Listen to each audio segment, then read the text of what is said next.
Ray Dalio says cash is trash, and in this video I'll be disclosing the new stakes its fund took in Q1. Later in this video, you can also see Ray Dalio explaining how to diversify your portfolio to face the upcoming challenging times, so stay tuned.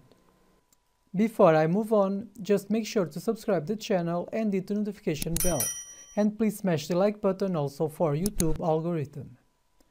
Ray Dalio thinks gold is an insurance policy in times of fear, uncertainty and doubt, and I believe that's why Ray Dalio's Bridgewater Associates bought 547,000 shares of Newmont Mining, ticker NEM.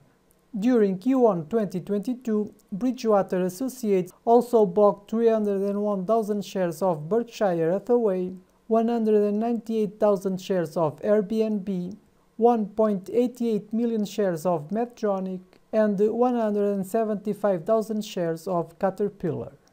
The firm also increased holdings by 75% on Alibaba, 35% on Vanguard FTSE Emerging Markets ETF, also increased shares by 31.5% in Procter & Gamble, 40% on Johnson & Johnson, 37% on Coca-Cola, and 36.7% on PepsiCo.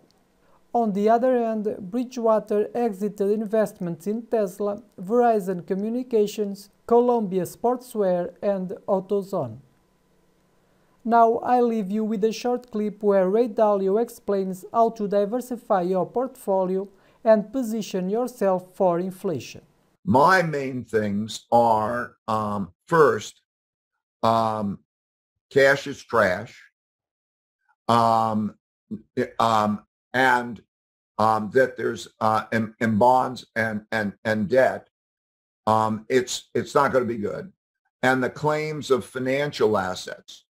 So either avoid those or position yourselves so that when those things operate and position yourself for inflation.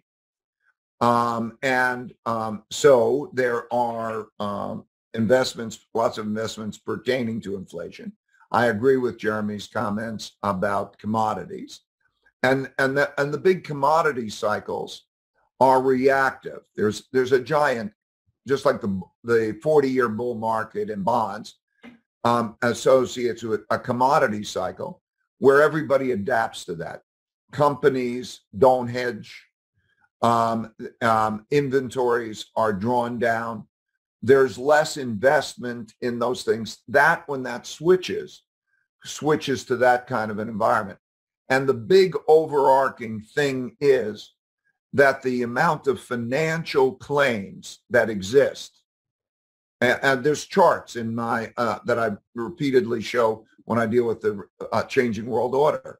What is the amount of financial claims, assets, relative to real assets?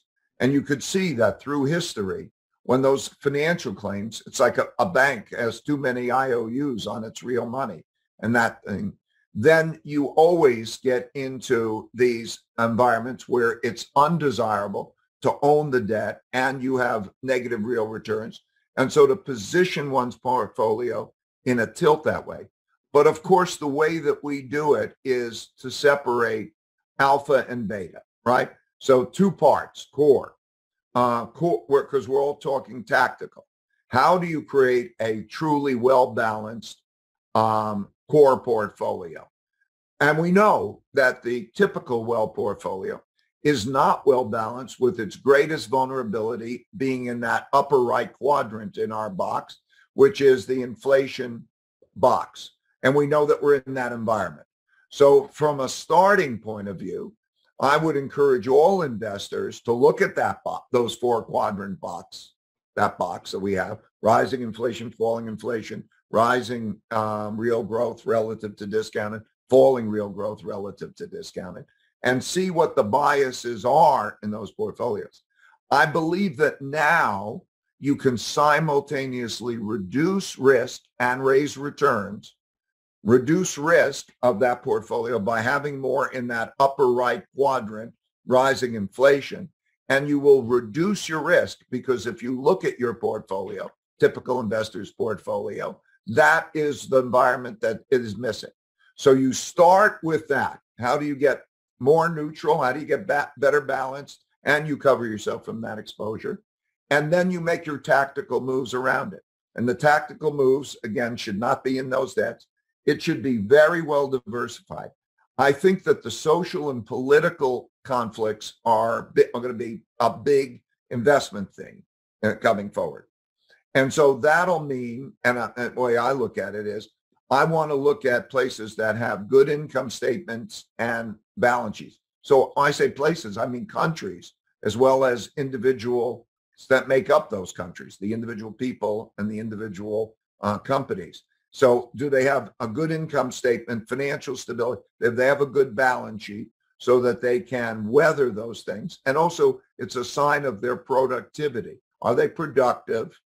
And then number two, are they civil with each other? I really do believe that internal conflict and bad finances are going to be defining characteristics of where to invest or even where to be. And then if I carry that forward to the third, am I going to have in the risk of being in a international war, an important international war, because that international war will raise lots of threats.